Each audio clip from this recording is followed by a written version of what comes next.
Good morning mga katribo. Welcome to another episode of Straight Talk. We're now live with the Executive Director and Vice Chair of the Climate Change Commission, Secretary Robert Jorge. Good morning. Good morning, magandang umaga Gigi at magandang umaga sa ating mga katribo. Thank you very much for inviting me here. And I hope everybody has, how do you say this, in their best today after our encounter with the super typhoon. Yeah. I hope everybody is well and everybody is doing their part. I suppose so because it's already a sunny day today. So can we start off, Secretary? Okay. Yes, Gigi. Yeah, we have been hearing so much about climate change, and there's a commission, the Climate Change Commission, that is mandated to, to oversee and implement measures. Now, can you give us a background of what the Climate Change Commission is? Thank you very much. The Climate Change Commission was created by virtue of RA 9729 and amended by RA 10174. So the Climate Change Commission is the lead government agency in charge of policy coordination and formulation on all issues regarding climate change. It's a very big responsibility. It's a very big mandate because the law recognizes that climate change is not a sectoral issue. It's not an agency issue. It's a multi-government, a multi-agency issue.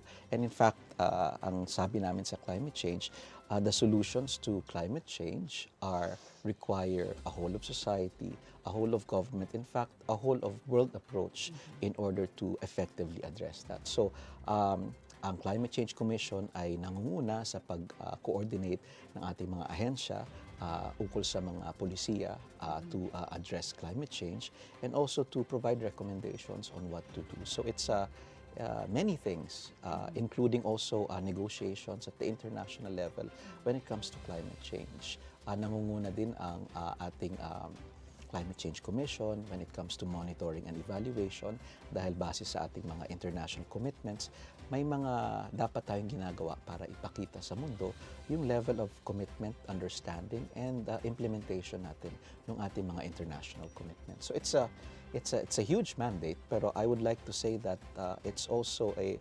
responsibility that we take on because we know that the government is behind us, our people are behind us. And of course, when it comes to international stakeholders, they're also behind us sa ating gusto na ang climate change ay ma-address at ang Pilipinas ay becomes a climate smart and climate resilient economy. So we often hear the word climate change. So hindi lahat nakakaintindi kung ano ba yung climate change, or yung iba, very little do they know about climate change. Can you familiarize our viewers? Ano ba ang climate change? In the most simplest term, in the most simplest definition. We have to come to an understanding. Of course, it's a scientific definition. So, to make it a little bit simpler, climate change, o pagbabago ng klima, brought about by the changes in the composition of our atmosphere, brought about also by human activities. While may change naman sa temperature that's natural, itong tinutukoy nito is over and above the natural threshold. So, nangyayari dito is because of human behavior. Nagkakaroon ng greenhouse gases. Pagkatapos dahil sa greenhouse gases, dahil natatrap yung sunlight na dapat sana may-release, so umiinit lalo ang mundo. Pag umiinit ang mundo, ang nangyayari is nagkakaroon ng pagbabago sa ating klima. So nakikita mo ngayon, nakikita natin, hindi na siya as defined as before. Yung summer, may mga episodes ng rainy season. Sa ibang bansa, nagkaka-heatwave ng mas matagal, nagkakaroon ng kung ano-anong pagbabago sa klima. And then, it's simply put, ito yung pagbabago ng klima na we have to address because it really impacts the lives and livelihood of our people. In practical terms, ang ating development and growth as people, our survival as a people are affected because of climate change. And we have to understand also that climate change is not just a one-time thing. It's sinasabi nga ng mga experts natin, it's cumulative. Over the past centuries, human behavior, things are coming to a head because yung mga polisiya natin before, yung industrial revolution, yung paggamit ng coal, all of that, simula nung panahon na yon, it led us up to here, to this tipping point ng ating history. So, kailangan talaga na i-address natin ito at kailangan malaman ng mga tao. And this is one thing that we want at Climate Change Commission for people to know. Na climate change is a serious issue. It's an issue that's happening now and we're all affected by it. And kinakailangan, aksyonan na siya. And the recent typhoon just goes to show how worrying climate change is and how it really impacts people in real terms.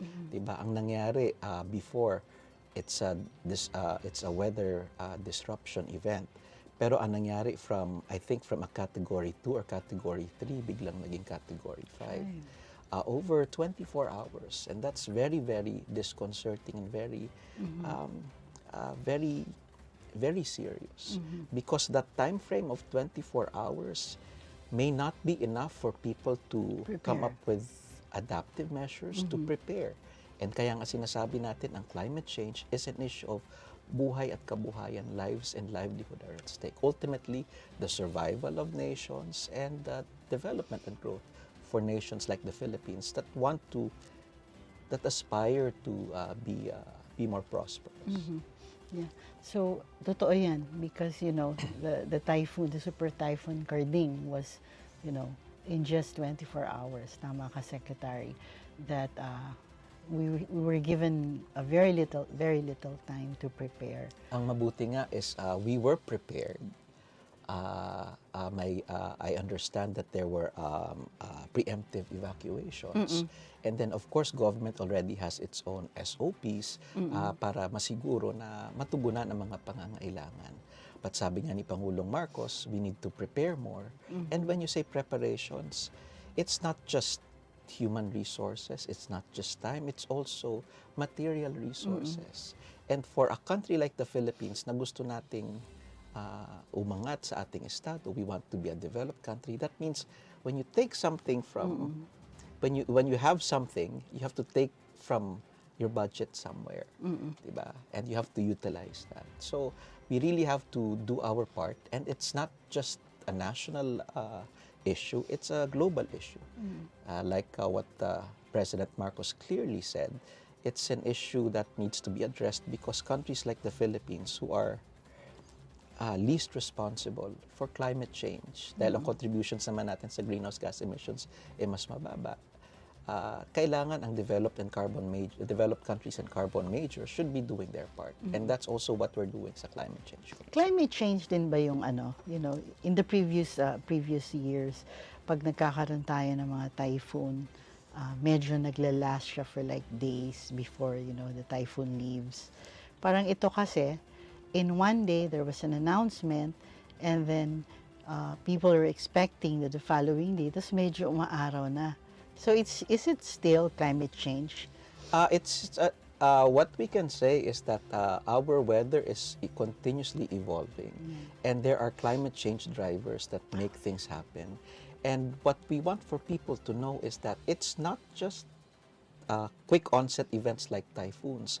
It's also slow onset events like, for example, ang drought na nangyari sa northern Asia, for example, in China. The rivers are drying up. That's attributed to climate change. Sa atin naman, it's typhoons. In other countries, it's floods. In the northern hemisphere, it's the melting hemisphere, it's the melting of the glaciers. So all of that konektado. What we want to say, it's a system issue. If that can be better appreciated, magkakabit-kabit siya.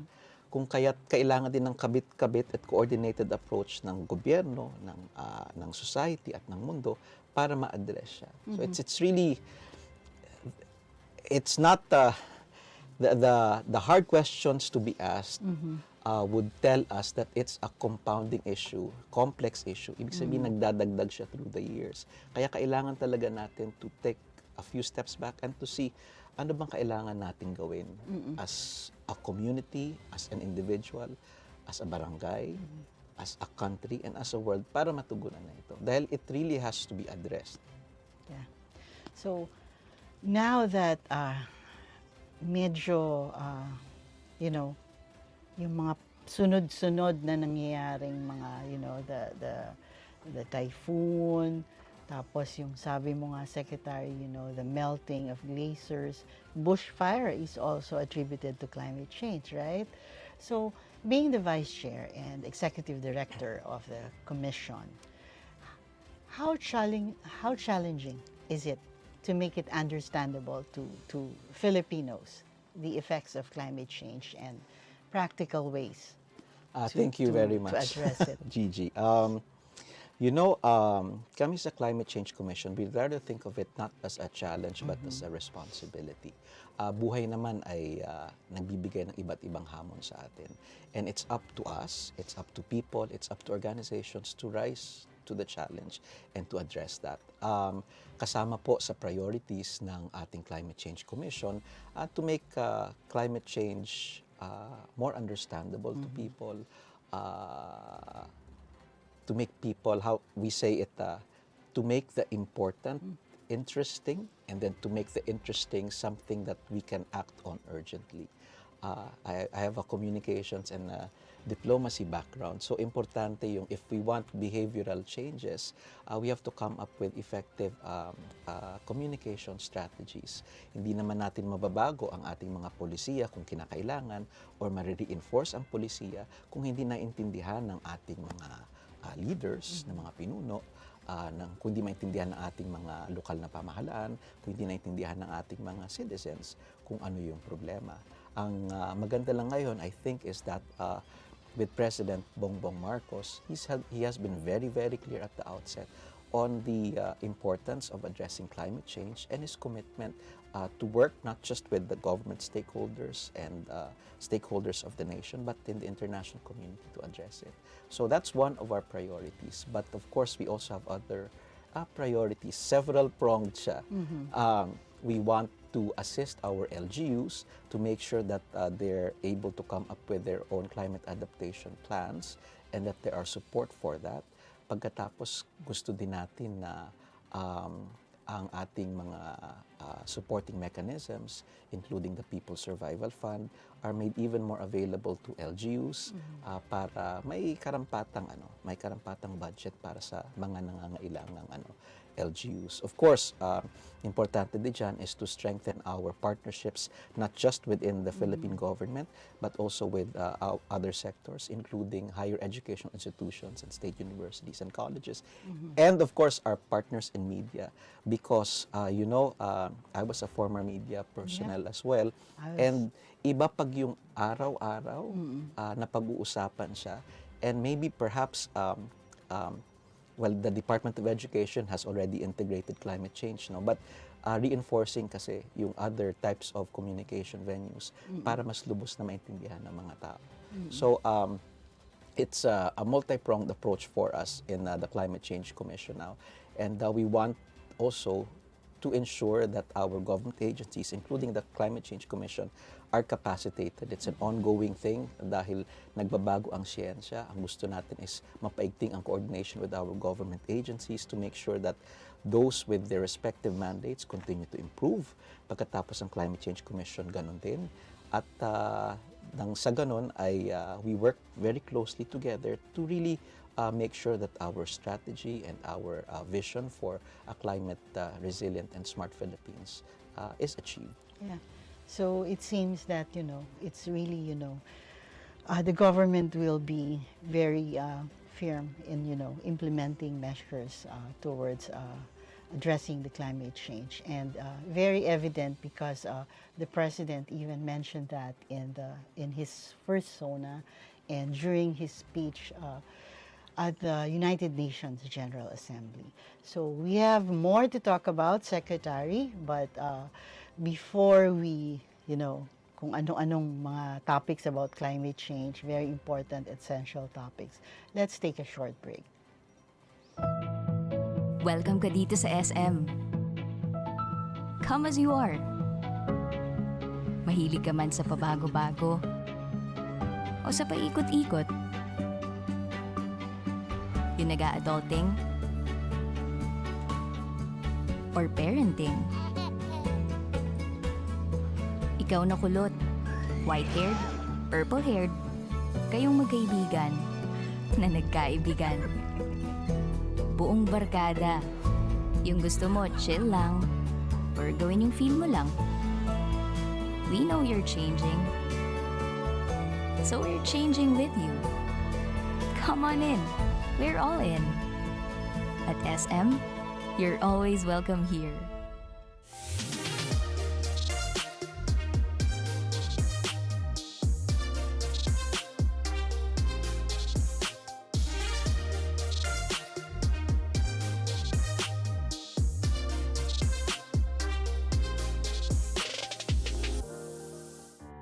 Sa likod ng aming mga pagsisikap, hangad namin ang maiangat ang bawat Pilipino. Magbigay pag-asa.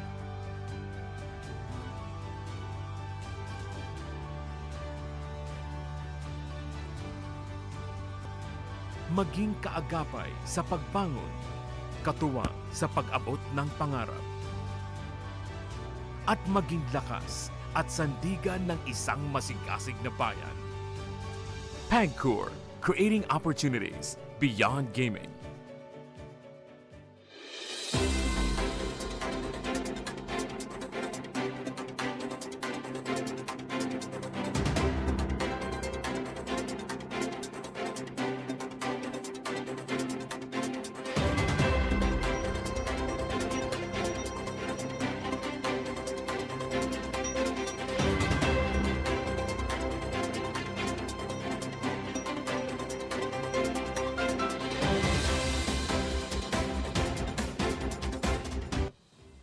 Welcome back to Straight Talk. We're still with Secretary Borge. And before we took a break, we were talking about the multifaceted climate change topic, and the different approaches to addressing climate change. So,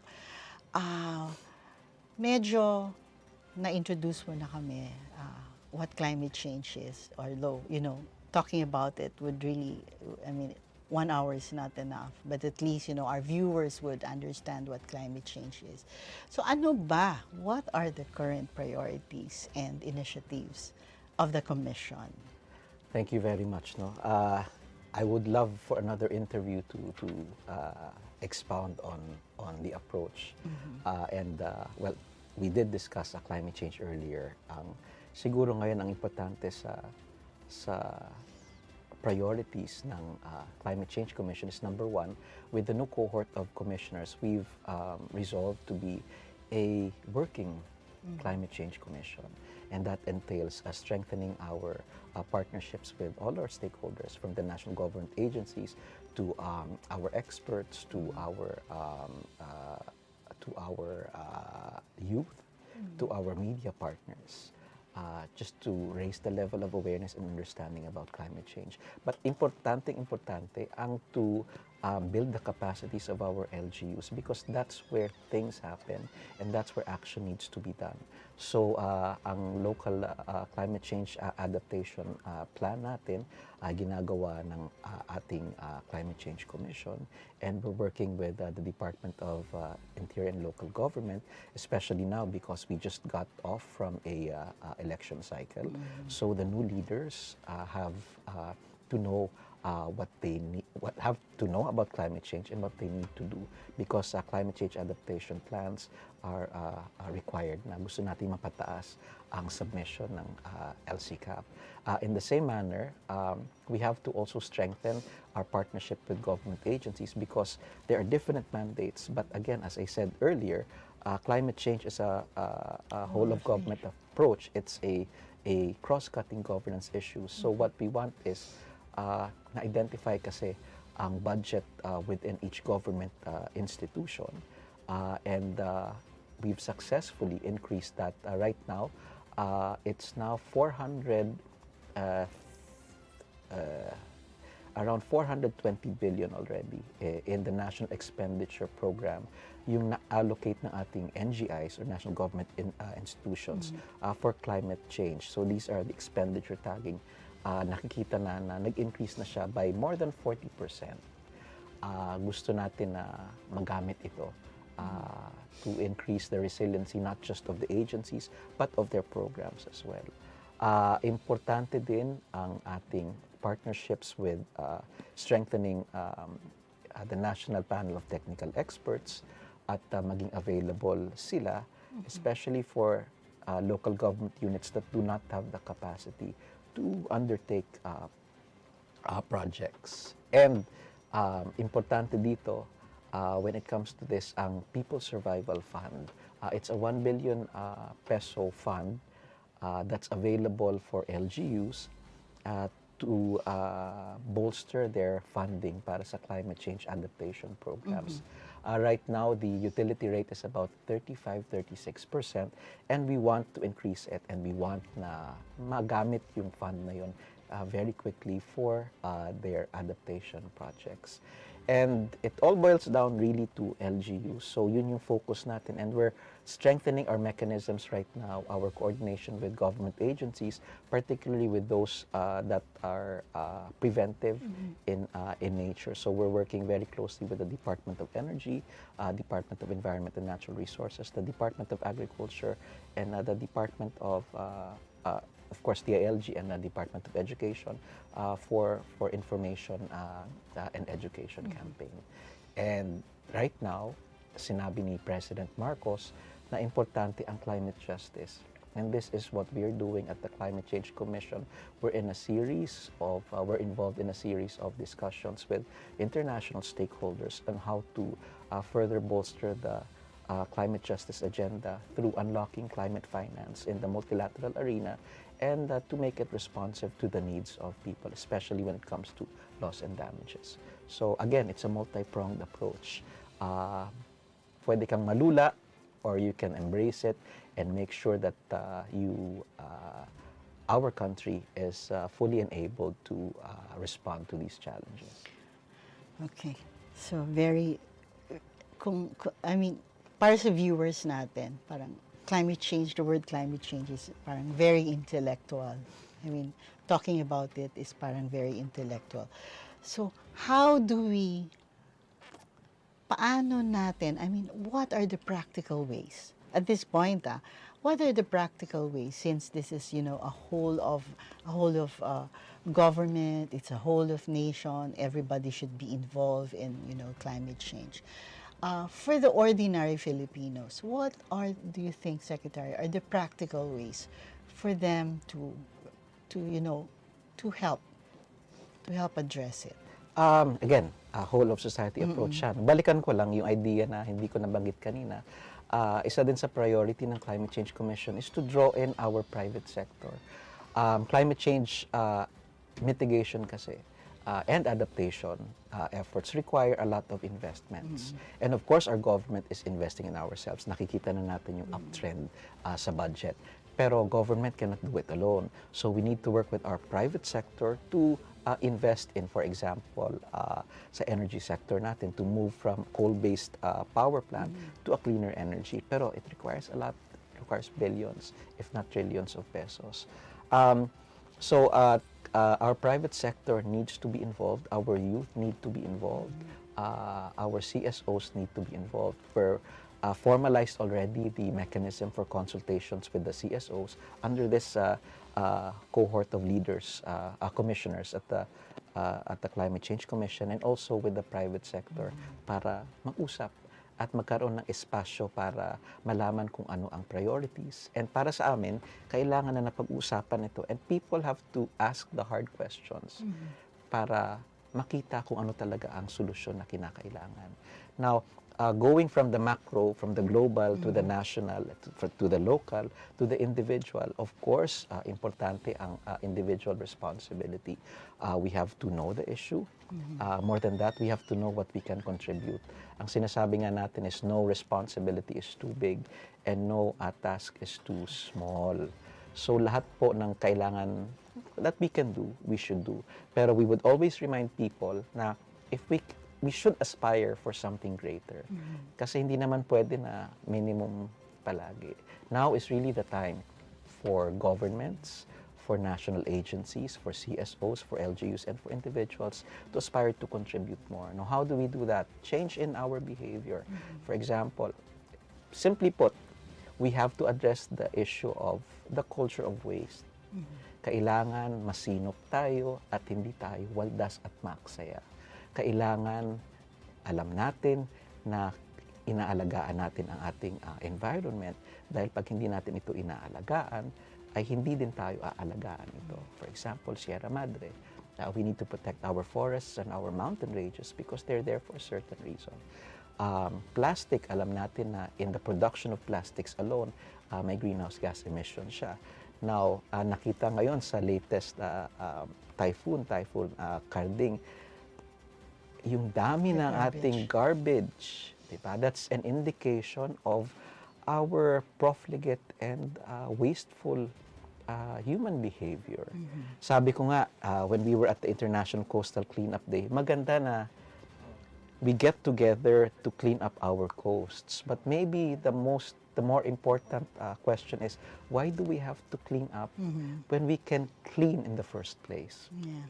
So this, again, is the basis why the Climate Change Commission has advanced the principle of build right at first sight.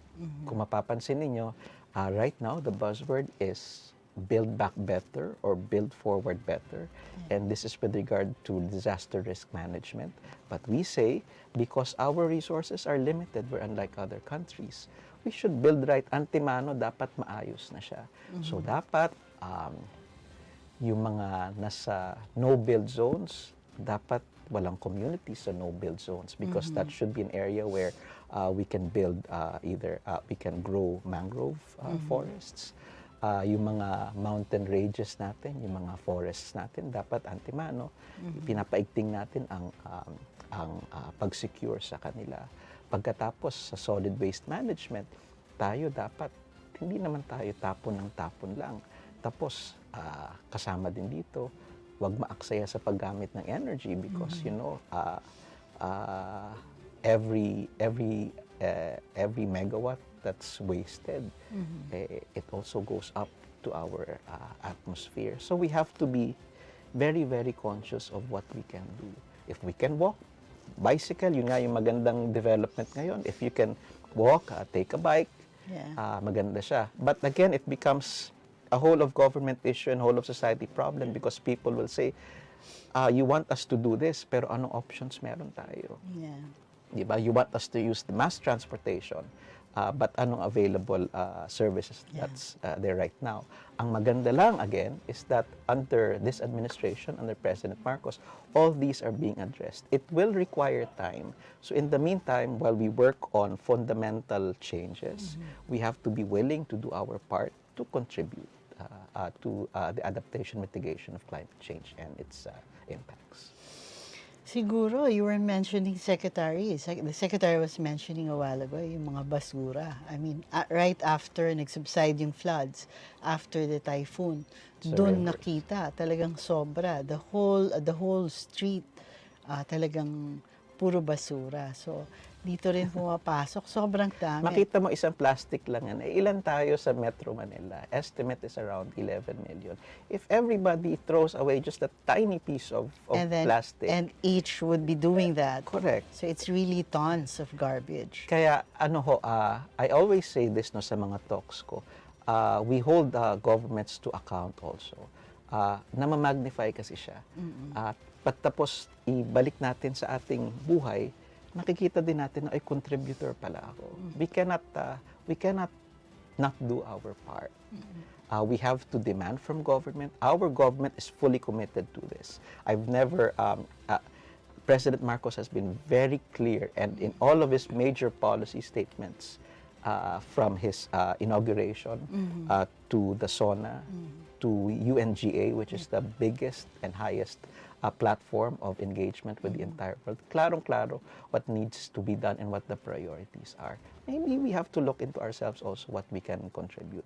And when we do, when all sectors work together and the entire world work very closely together urgently, then we will be able to achieve climate justice. Is the climate change, wanting to look into, the use of plastics? Kasi, the bottled water is very, very convenient, nandiyan lang siya, readily available. You're thirsty, and then, if there's no potable water there, drinking water, then you go to the store and buy. So, very available. And then in the groceries, meron tayong mga plastics. And then I remember years back, we have this, may mga ordinance na pinasa ang mga LGU. Some really banned, the use of plastics. Tapos biglang merong bumalik na yung plastics, and then they say that these are recyclable plastics that are, biodegradable. And then merong mga groceries that, you have to bring your own eco bag, and meron ding mga supot, mga papel. So, is the Climate Change Commission wanting to look into that, the implementation of, the no use of plastics across the country? Thank you. It's an important question that needs to be asked.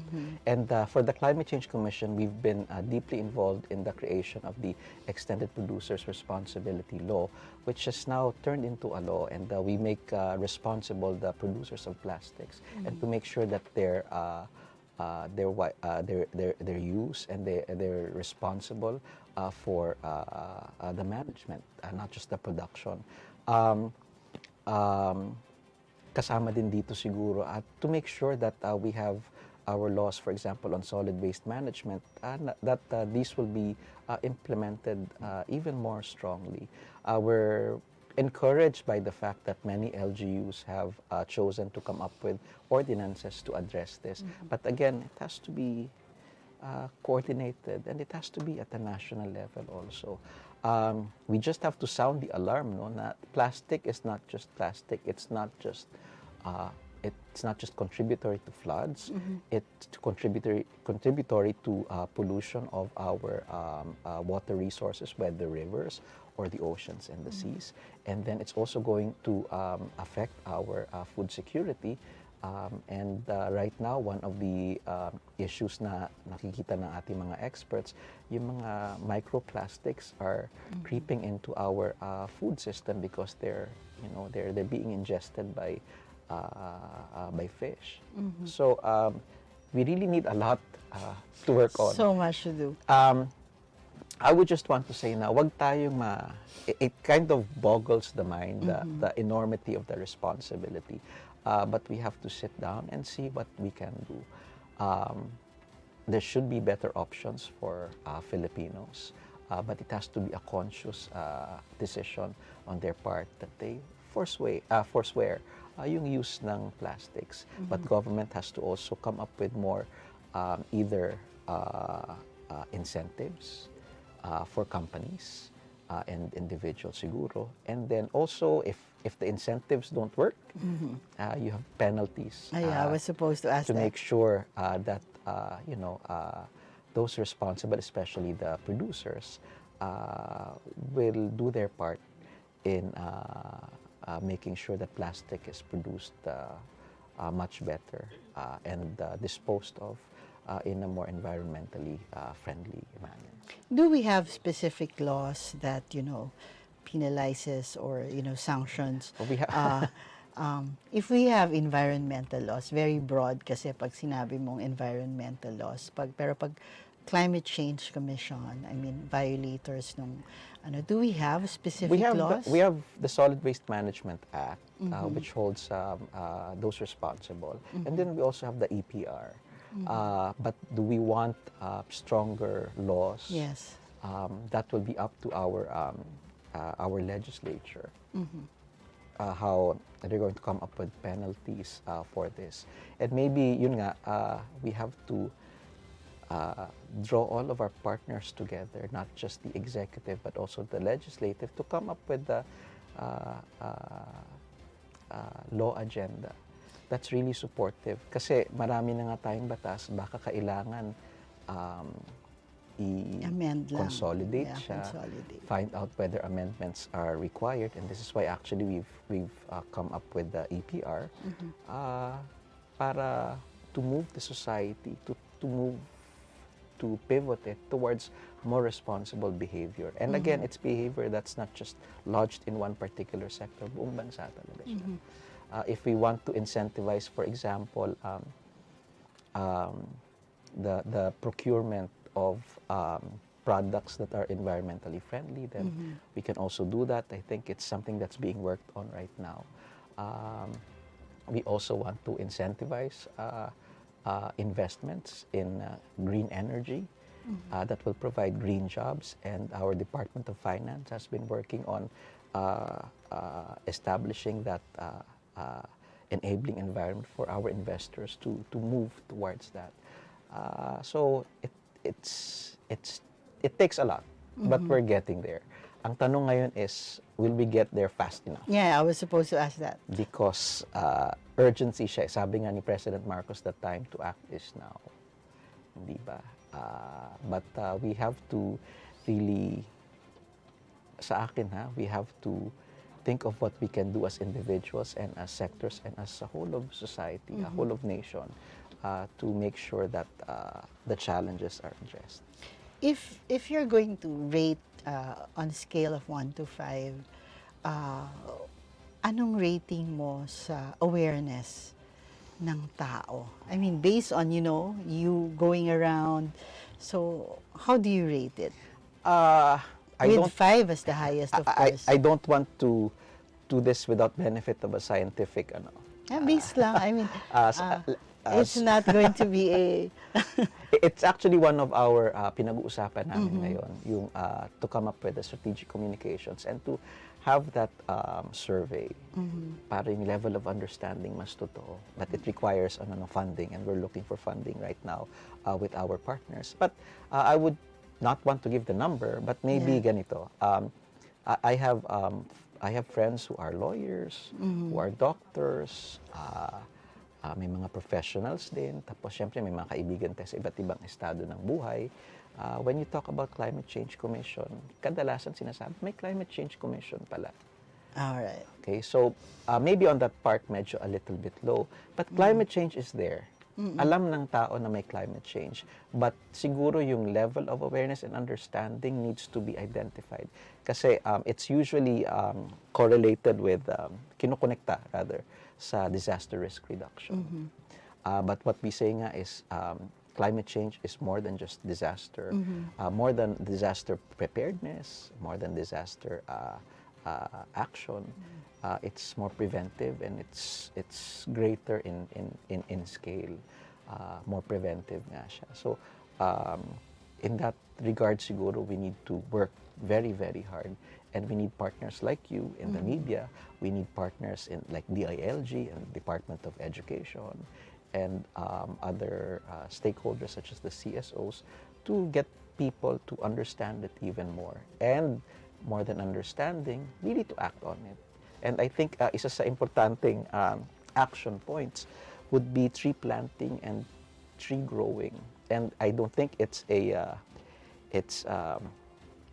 not a coincidence that President Marcos, during his birthday, chose to have that activity, because it addresses the need for mitigation, climate change mitigation, and in some ways also co-benefits ng adaptation. Kasi talaga as a carbon sink, importante ang role ng ating mga forests. Apart from the oceans, the forests play a crucial role, and nakikita natin yan not just for greenhouse gases, for carbon sinks, but also itong ating Sierra Madre, we need to protect the forest there because it really acts as a barrier. And nadidifuse niya yung impact ng typhoon. Yeah. And I saw that map. Yes. Na, di ba yung hardly hit was, Yes. so far was, Yes. the Luzon. But then looking at the map, ang haba ng Yes. Sierra Mountain nine, range. nine provinces yan Yeah. eh. So importante, ang sinasabi nga, we have resources that we need to protect because they also protect us. And President Marcos has taken an important first step in that tree planting and tree growing activity. And we've been talking with our foresters.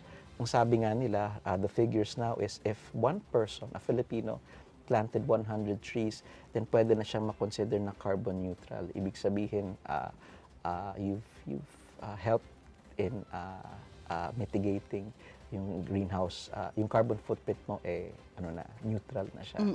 So that's something that we can do, something that we can work with our LGUs, with our national government agencies. Meron naman ng greening program right now, but scaling up and intensifying it would be a good way to do it. Letting our youth know, of course, of their responsibility in getting them involved in something, in tree planting and growing would be important. Kami nga, when I was young, Gigi, every summer, my parents would take me to the province. Tapos we would always plant. Every time we are there, magtatanim talaga kami. Trees yun or plants? Anything? Trees yun. Usually it's either calamansi or mangga or fruit trees kasi farm nga siya. And sinasabi ng grandparents ko na, it's important to do this because it's your way of contributing.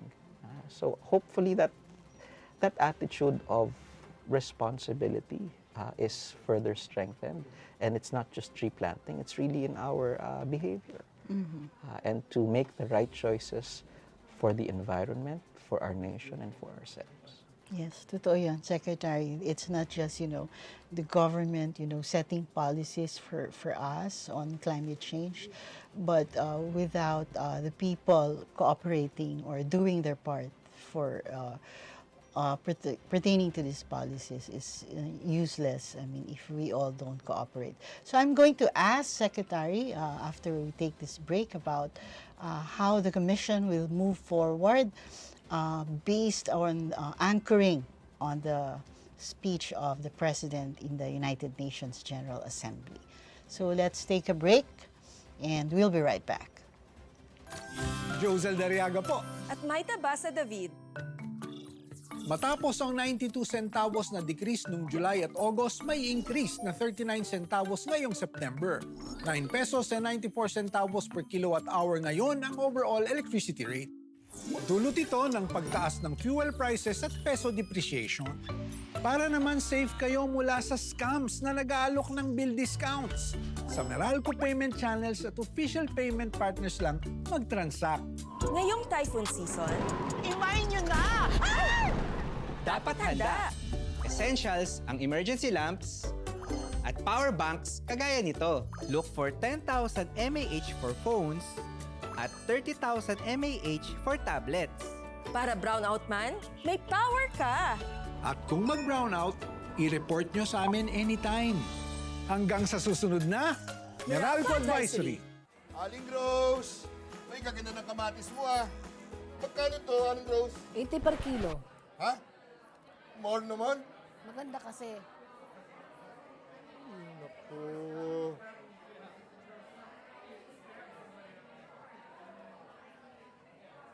Mang Henry, ang mura naman ng kamatis ninyo. Hindi porket maganda ay dapat mahal na. Gaya ng tanim mo. Sa iSmart Boom Flower, bunga ay sagana sa presyong abot kaya. iSmart Boom Flower, bunga ay sagana sa presyong abot kaya. iSmart.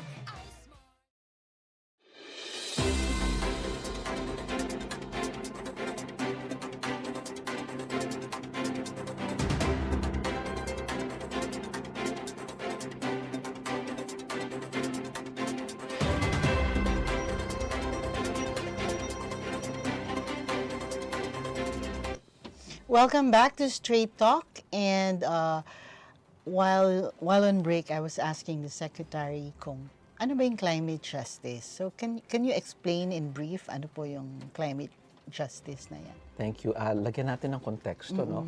Kasi bunsod ito ng pronouncements ni President Marcos. Again, this was said during his inaugural address and SONA and sa UNGA. So climate justice basically means for those who are least responsible for climate change, for those with the least resources, for those who are most vulnerable and at risk, the entire world needs to do more. Conversely, it means that those who are responsible, those with the resources, they have to do more. Kasi nga, this is a compounding historical issue. At maganda ang sinabi ni President Marcos to hold to account the nations who have contributed to the situation where we are right now. Because what they've done affects everybody. And sabi ko nga kanina, lives and livelihoods are at stake, it's growth and development that are at stake, and it's holding back people from, ito ang sinasabi kasi sa UN, from achieving a life of dignity. Lugar na makakabuhay siya na, without fear, and wanting to grow and flourish as an individual and as societies. So it's very, very fundamental, and it's something that needed to be articulated at that level and at that venue. And we are very encouraged by the leadership shown by President Marcos because he's a resonant and articulate voice on what it means. And sinabi nga niya is the Philippine government is doing its part to harness the collective experience and expertise of our stakeholders to bring it at that point. Ang sinabi niya, ang importante pa is to unlock climate finance. Kasi all of this requires a lot of investment, a lot of money, a lot of resources. And they have to move from the developed world and carbon majors to the developing world that suffers the most. In fact, we have our study that it's around $10 billion na for the last 10 years. Ang loss and damages ng $10 billion? Pilipinas. $10 billion. And that's, ang laki niyan. Yung loss and damages mo kasi, hindi naman part yan ng budget mo. But you have to take into consideration anong impact niyan. And these are just the structures. We want to make a study nga, yung number of days productivity, days, yung cost ng productivity na nawawala. Kada araw, every time there's a typhoon. Malaki ang impact nito. And sa atin, developing countries need that. Kailangan siya. May sinabi nga kami nun sa WIM, this was for the four series of typhoons before itong dalawa. It's about $1.6 billion. That's equivalent to about more than half of our budget for health insurance. Oh, Ang laki niya. more than half. Ang laki niya. Kung nagamit yan somewhere else for adaptation or mitigation, we would be in a much better place. But first, we seem to be caught in this vicious cycle. And this is why the head of state and the head of government needs to make that forceful statement, and which the President Marcos did.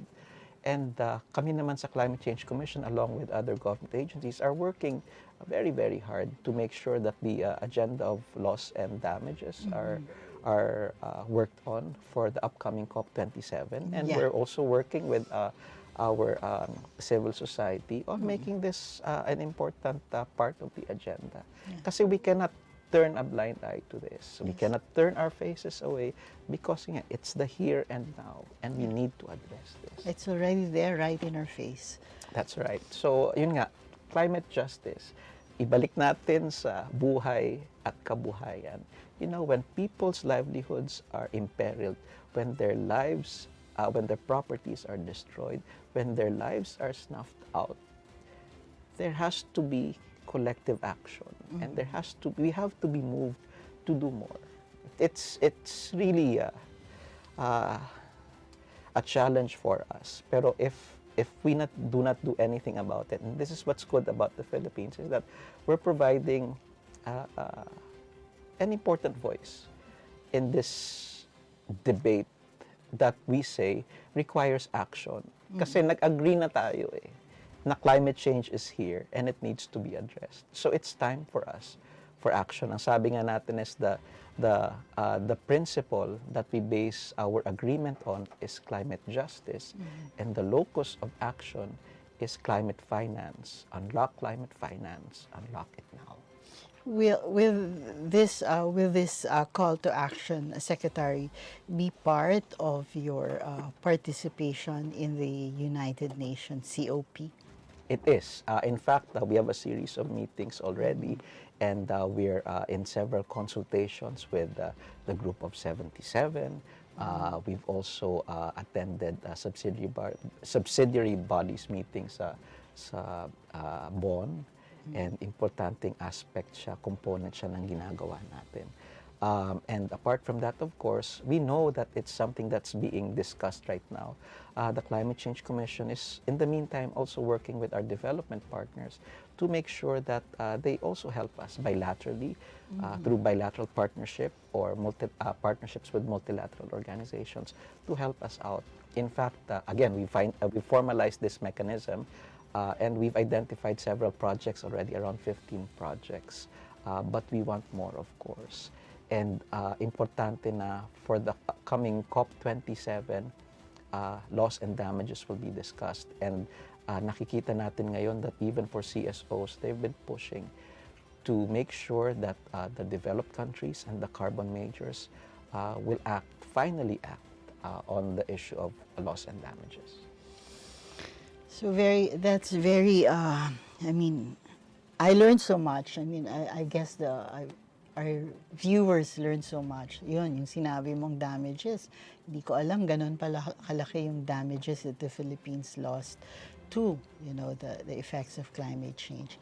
And we look forward to be a media partner with the Commission, Thank you. Secretary. Thank you. And marami pa sana akong itatanong but then I will save that for the, future engagements of the Daily Tribune with the Commission. So, thank you so much, Secretary Robert Borge. By the way, hindi alam po ng ating viewers, ang ating secretary po ay dati rin pong media person back in the days before he joined the, government diplomacy. Department of Foreign Affairs, and ayun po, hanggang ngayon ay nasa government pa rin po siya.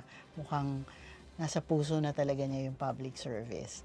So, thank you very much, Secretary, for being with us. It's an honor to have you here, and we look forward to more, conversations about climate change. Thank you very much, Gigi. And on behalf of the Climate Change Commission, and maybe on behalf of the Philippine government, maraming salamat sa Daily Tribune.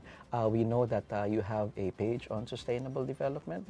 I think it's important giving us that space for people to know and discuss development issues. And sa atin, it's not just a development issue, but it's an existential issue, climate change. So it's important that we strengthen this partnership and trust that the Climate Change Commission will continue to be a reliable partner. This is not a one-off interview, and we hope that there will be other interviews coming in the next weeks or next years, because kailangan talaga we have to kung compounding issue, dapat increasing naman yung efforts and actions natin. And to come up with effective actions, to come up with effective policies, it's always important the space for discussion is done. And that's the important role that media has to play. And we need to make the people more aware about the important issue of climate change. And kami naman po sa climate change, we're a small agency, but we're working very hard. We're trying to be as agile as we can to address the issues of climate change and to deliver on our mandate. And we ask for people to come together, to work together. Dahil at the end of the day po, kung buhay at kabuhayan ang at stake, lives and livelihood are at stake, and it's our development and growth as a country that's at stake, and in fact, it's the entire world. We have no other choice. And we have to do it, and we have to do it now. Yeah, totoo yan, Secretary. So, how we cooperate in, addressing climate change, it's going to be a promise or a peril. Tama po. So again, thank you mga katribo for tuning in. Watch Straight Talk Live every Tuesday at 10 a.m. on Daily Tribune's Facebook page and Tribune Now on YouTube. Again, I'm Gigi Arcilia. Thank you very much, Secretary Robert Borge. Salamat po, ma'am. Salamat po sa lahat.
Good morning mga katribo and welcome to a very delicious episode of Straight Talk. I'm Francine Marquez and today I'm very honored to have here in our studio Mr. Simplicio Umali Jr., President of Gardenia Bakeries. Hello sir, welcome to Straight Talk. Good morning, Yeah, Francine. it's a pleasure to finally meet you, the man behind all those delicious breads that we've been eating for many years, from ourselves to our kids and so on. Sir, if I may ask, how have you been? Thank you for making it here. Well, I'm glad to be here and happy to share some thoughts. Yeah. Yeah, so, sir, maybe my first question already is, you run the business side of things, but are you also a home baker? We want to know more about you first. Actually, yeah, I am more of a, not a, I'm not a home baker. I am basically more of a bread lover. And since I love bread so much, when an opportunity came for me to join a company which was in the baking industry, I immediately jumped into it and said, oh, this is going to be an easy job for me. It did not turn out to be an easy job. It was a difficult scenario, but I learned it over time because I was able to use my expertise in marketing, in general management. But then in the process, I learned how to become an industrial baker. The whole industrial baking process and elevating the quality of breads to another niche level higher. What attracted you? What drew you to the Gardenia brand? It's an international brand, if I may ask, no? Yes, Gardenia is a brand that is based in Singapore. It was started by a guy named Uncle Slocum who created his own formula for making white bread, an American formula that he created. And our group of companies in Singapore, QAF, acquired that company and then started bringing it all over Asia. It is now in Malaysia, in Singapore, and later on it came into the Philippines. And that was in 1998 when our first full year of operation was in 1998. And then I came in the company in 1999, now on the second year of operation. But it was at the time a very small corporation still. And I understand it came at a time when there wasn't much variety yet in the maybe this particular segment of the bread industry, if I may say, no? Yeah, it came at a time when consumers would call the loaf bread tasty. Yes. Prior and to just that. yeah, prior to that, the older generation, the grandparents now, used to call it pan or pan Americano. Yes, Because it's an American invention. Yes. Now, and they brought it to the Philippines, whereas the Spanish brought in pandesal. Yes. Now, with the pan, then because all the brands of bread in the market had they had a claim that their product is tasty. Everybody called themselves tasty. And so the people could not remember the brands. There was no brand that stood out. But the common thing that they found among all the bakeries was the term tasty. So they called that bread tasty. And then when we came in, we said, we're going to change that. We're going to make them want to call it Gardenia. Oh, and the rest is history, as they say, no? Because right now, when you think of bread, you really think of Gardenia and all its varieties, from the regular white bread to the wheat bread and everything else, all the flavors. So there's a lot of variety. I mean, it sort of extended the options of consumers. Yeah. Well, actually, we started with just two products. Which are, what were the first ones? The white bread, which is the most common, we used to call, people used to call tasty, no? The Gardenia white bread. And then we had later on we introduced the wheat bread. At that time, we also had a third variant, which was a mungo loaf.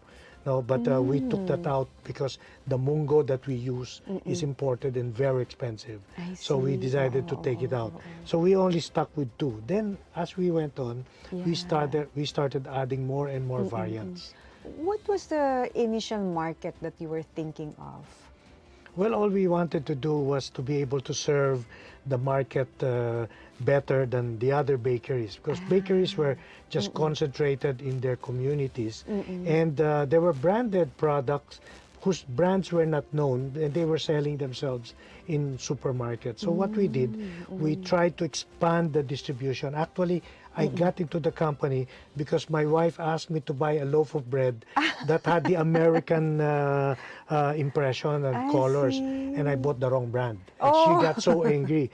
So when I met the guys who were selling there's a personal story to that. yeah, and when I met the people who were marketing this, selling this, I told them, hey, I can easily sell your product at half the time and half the cost my services. So they offered me a job at half my price. Wow. But then they gave me the job that was double the time that I was giving them. But it was a challenge because from there on, we got inspired by the fact that the market was reacting well to our efforts to change, innovate the market of What do you think changed bread. the game?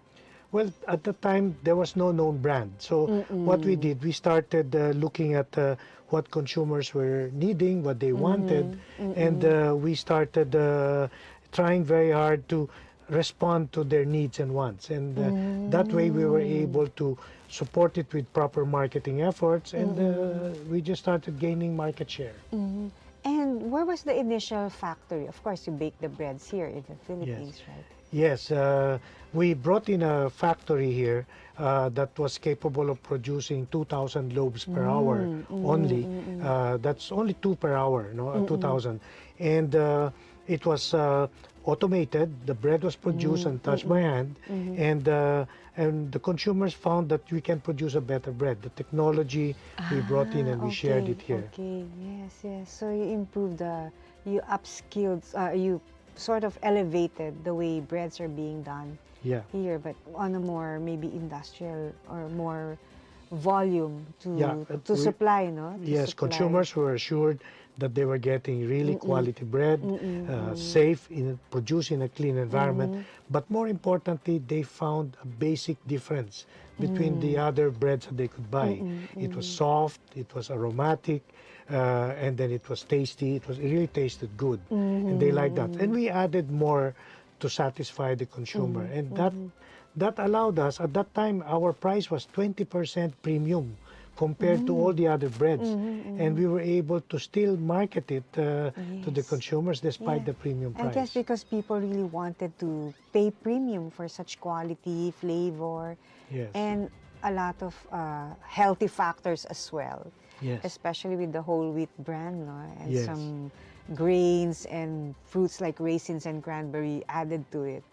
Yeah, well, those were the later parts. Yeah. Yes. So, sir, what about so initially you had your first factory in Laguna? In Laguna, yes. And then how has it expanded through the years? I mean, the production. Well, when I joined the company, I thought I was joining a small community bakery. That's why I said it will only take me half of my working time. When I saw it, actually, it was a big factory. 2,000 loaves is not small. Yes. That's a lot to supply. We could supply a lot to the Metro Manila market. And we could churn out a lot of these products, and we were operating at 8 hours per day. Suddenly we had to bring it up to 24 hours per day and started putting in more factories, more production lines as the market started expanding. But that's because we made sure that the product we were producing is what the consumers expected, and it delighted the consumers all the time. And I think the standards continued to be of a certain quality. That's what made it attractive to consumers also. Yes. What you see today will be the same kind of quality you'll see the following week probably when you want to stock up on your breads. It's consistent. Yes. Unlike in a community bakery, like for example, you're getting the pandesal, they chop the dough, and then you're not sure whether it's exact yung size.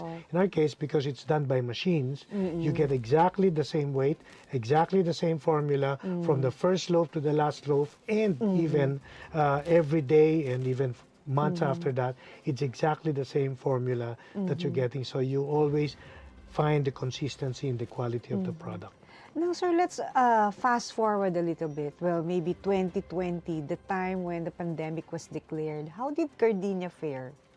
Well, it was difficult. We've been through various crises, and the pandemic really was a big challenge because it hit us on two sides, the pandemic, and then it was followed by an economic crisis. And we had to focus our efforts to products that the consumers needed. So we started doing a lot of research so that we could find out what consumers were looking for despite the pandemic. Where were they shopping? Where were they buying? They stopped going to supermarkets, so we had to roll out to the communities and started distributing to more sari-sari stores, to more groceries. And we created territorial distributors that would really saturate the community. So the consumer doesn't have to go to the supermarket. He can find gardenia in the nearby store, including the small sari-sari stores. And this was done not just in Metro Manila, but the entire Luzon and all the way down to Mindanao. What about the workforce? So they continued creating. Did you downsize or maybe temporarily halt certain operations? So we needed every single employee that we had at that Oh time. my goodness, Because that's a good story. we had to operate 24 hours. I see. And in cases where employees cannot come to the factory to work, what we did is our employees stayed and slept in the factory. We created facilities for them there so that they can continue working. Kailangan namin supplyan ang merkado ng tuloy-tuloy, lalo na nung pandemic. Yes, So yes. with our workforce who were very dedicated, they stayed on, hindi sila umuwi for almost a month para tuloy-tuloy ang production namin. Ang concern namin was yung sales force namin, yung distribution namin. Kasi yung mga truckers namin are all over the place. Yes. But they were motivated naman kasi they know that they're helping the people, making sure that bread is delivered every day to Yes, their stores so that they can buy it. And we even expanded our distribution to reach more markets that were not in our distribution before. Because the supermarkets are very hard to go by. Oo. Tsaka you had to have a long line, you have to do all the... What about the protocols? Nagbago rin ba the way you... Of course, I suppose you practice a lot of the health protocols also. Like the PPEs and all the tracing and all. Except for the PPEs, our people were always wearing the mask, even before the pandemic. Yes. When Yes. SARS was there, we got our first test. No, everybody who comes to the factory is checked.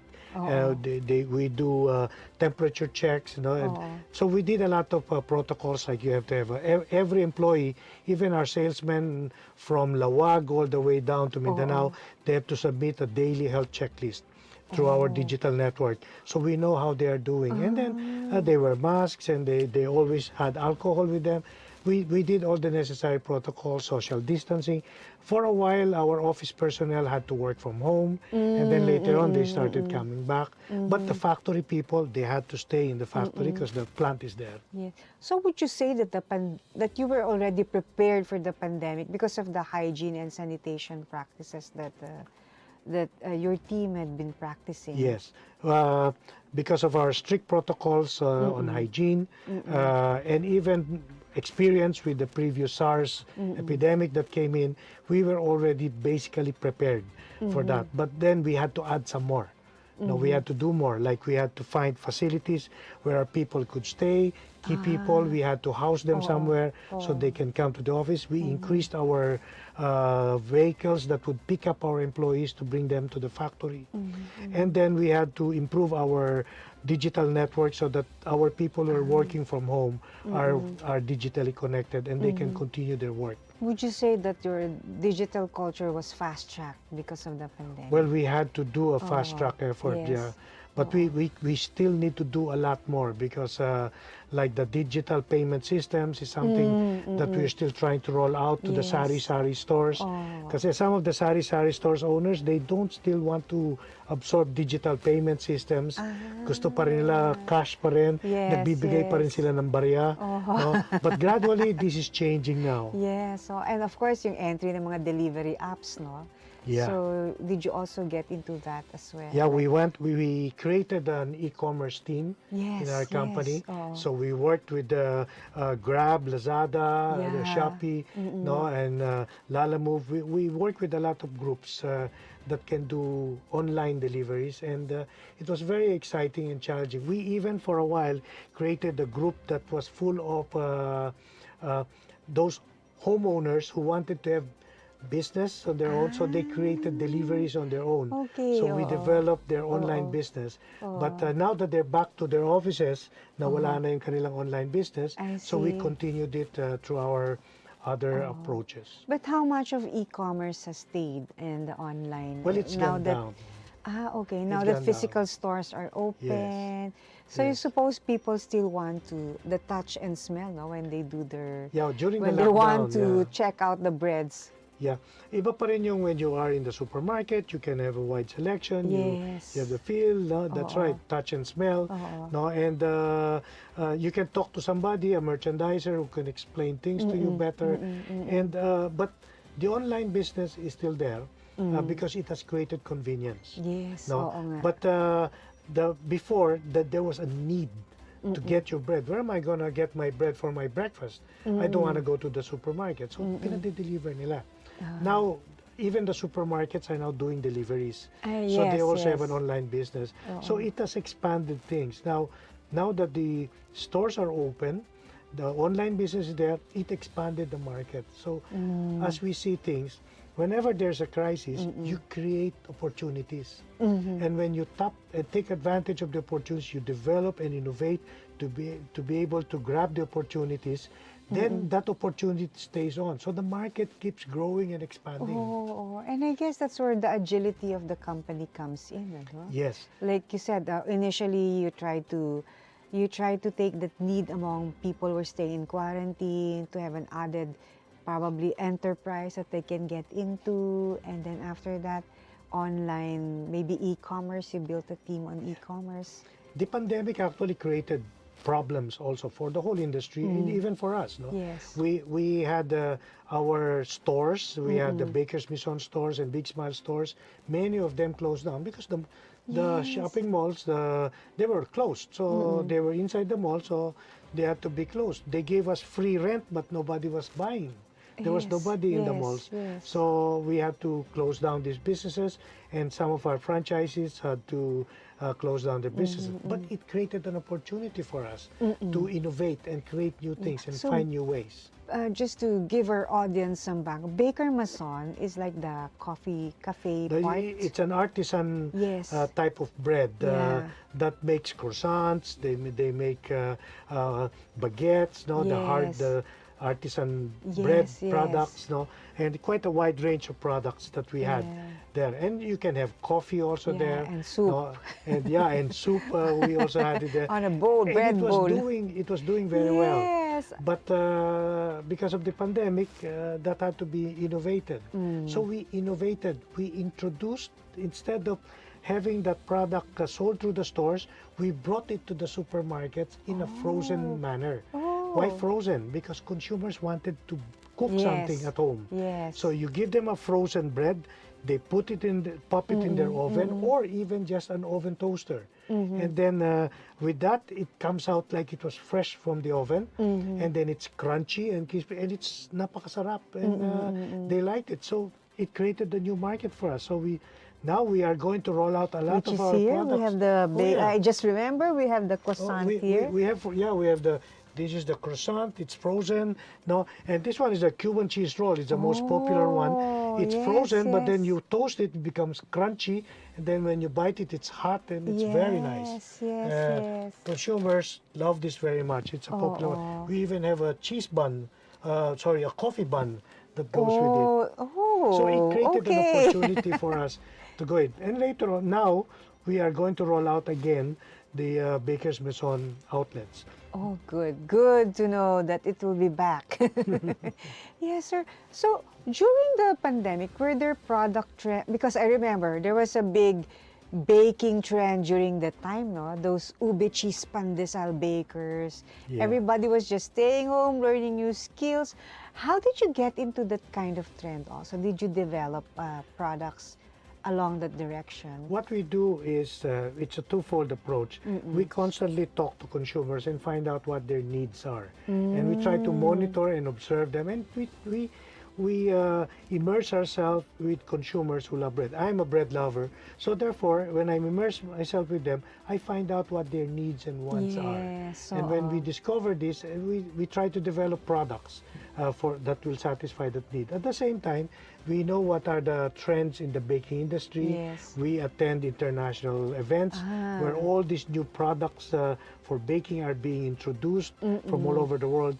At the same time, our company being based, having a big operation in Malaysia, Singapore, and a few other countries like Australia, we discover new products that they are also developing. And we find a product that can be sold in the Philippine market. And we introduce it. At the same time, we are very observant, like our Black Forest loaf, which was a winner product. Yes. In fact, we cannot produce enough of the Black really? Forest loaf Oh. because it's so much in demand. That's why consumers complain we cannot find it. They say that. It's that's- because that was just copied from the cakes. Yes, When we saw yes, people yes. enjoying Black Forest cakes, Oo. sabi na, why don't we make a loaf called Black Forest loaf? Yeah. And then ube cheese, no? Yes, that ice cream. big trend of the That was pandemic. an ice cream. That was an ice cream, no? Ah, So okay. an ube and cheese ice cream. So we Yes, said, oo. if that's an ice cream, why can't we make a bread that's made of ube and cheese? And we developed, and it was two flavors Yes, in one. yes, No? yes. And you start with ube, and you can end up with cheese. In the Oo. middle, it's all combination. And consumers love it. Oh, it's innovative. So far, Yeah. nobody has been able to copy this. Yes. And at it's available only in the Philippines. Yeah. Oh, good. Yeah. What other products do you have that developed along that storyline? During the pandemic, we started trying to find out what consumers were looking at. We created a product like this one, the Choco Brioche bun. Wow. Because it's very nice, but we decided to bring it back right away because the consumers are now on face-to-face meetings, no? With the back-to-school Yes, efforts of yes. government. This will now be very Aba, useful for pangbaon, kids. sir. Eksaktong baon ng mga bata, no? During the pandemic, it was being sold only to yung mga baon sa Yes, office. oo, Pero oo, now, oo. the children can bring that. Nice. And also, we came out with our multi-grain loaf. No? So, bun Ayan. naman. No? Sa mga hindi masyado may matatamis. And we created a muffin category. No, I think I have a muffin somewhere here. Okay. Yeah, and the muffins are Eto, very meron nice. tayong No, mga ano. ang popular kasi sa atin is the cupcakes. Yes. Muffins are Nauso different. rin yun na Mas trend, di ba? mas During ano the to, pandemic. yung prior to the pandemic, when you're buying from Yes. a chicken Oo. store, Yes. yung muffins, gano'n. Yes, This ones yes. we created it bigger, Oh. and it's quite interesting to have. No? Oo. And Nako, ayan na. magandang Sarap. baon, no? So yan yung mga yon. And the other thing is one more trend that happened even prior to the pandemic, but it became more important during the pandemic dahil people wanted to have more immunity Yes. to strengthen the body, to fight off viruses, to fight off illnesses, to make their body better. And we saw that opportunity to grow further our wheat bread category. And we created, this was our wheat bread that was one Yeah, of our that's a first products classic. beginning. What makes this product different from all other wheat breads is that we add cracked wheat. No, cracked wheat is fiber. No, that is added to it, and we're the only ones who have that. And we have worked this out with the flour millers to supply that cracked wheat only to us. No, and so we add it here, and that you see the cracked wheat there on the as fibers. Yes, may and that texture. fiber sweeps your gut and removes all the cholesterol. It sweeps the let's say the sugar, no, and the bacteria. So it cleans your gut. So it makes you stronger, and it's filled with vitamins and minerals. And it is 20% high in fiber. All other Yes. wheat breads are not high in fiber. No, we make sure that ours is high in fiber. It's got to have at least 20% fiber. But then some consumers find the cracked wheat, teka muna, it's medyo, kung magaspang yan, ayoko na magaspang. I can eat it once in a while, pero kung all the time, ayoko. So we introduced naman another variant, which this time, it had Yes. this one raisins, no? And it's softer. Nakakagutom na. It's softer, and the raisins have flavonoids, which help in Yes. fighting cancer, no? And it is richer and tastier. And hindi pa kami nagtigil doon. We added another variant for the health category, which now this time has Yes. cranberry. And you know, Yes. cranberries have a lot of Yeah. health benefits. Oh, that's a bestseller. So we yun lang, this one is hard to find dahil we cannot nga produce enough of Yeah, it. but I think because it's also a bestseller. I mean, Yeah, for people who are dieting or into healthy eating. Yes. We were also surprised that we found out by researching from the market, yung aming Black Forest loaf, it's supposed to be a a product that is high in sugar, etc. Yes. No? And meron pa siyang iba-ibang ingredients that make it really so delicious with the chocolate. But then athletes were eating it because it is high in protein. Yes, Sabi nila, yes. sila nagsabi nun, your product is high in protein. Sabi namin, we were never marketing it as such. So we had to review and then relaunch it again in that category so that the consumer, even the athletes are eating this because they need the Yes, sugar, yes, they yes. need the protein, and it's the market that's created that product and making it a bigger success. Yeah, and So how with this, amazing, no? despite the crisis, we are able to grow. No, we continuously grow even during the past 2 years with the pandemic crisis and the Ukraine economic crisis. We continue to grow because of the challenges. We try to find those market opportunities by innovating, launching new products that the consumers want. At hindi lang yon. We even introduce products na pangmasa. Ah, okay. So- So maybe later we'll learn more about that. We're just starting and already nakita nyo how innovation and probably how how Gardenia Bakery led by Mr. Simplicio Umali has grown despite the challenges of the pandemic, no? And grown deliciously so. With all these products that we have, nako. And now we'll learn, but before that, let's pause for a break and we'll be back. Sa likod ng aming mga pagsisikap, hangad namin ang maiangat ang bawat Pilipino. Magbigay pag-asa.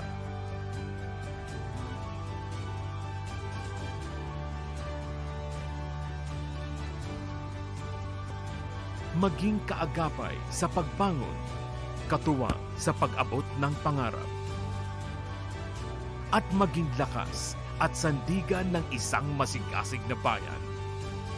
PAGCOR, creating opportunities beyond gaming. Welcome ka dito sa SM. Come as you are. Mahilig ka man sa pabago-bago o sa paikot-ikot. Yung nag-a-adulting or parenting. Ikaw na kulot, white-haired, purple-haired, kayong magkaibigan na nagkaibigan. Buong barkada, yung gusto mo chill lang or gawin yung feel mo lang. We know you're changing, so we're changing with you. Come on in, we're all in. At SM, you're always welcome here.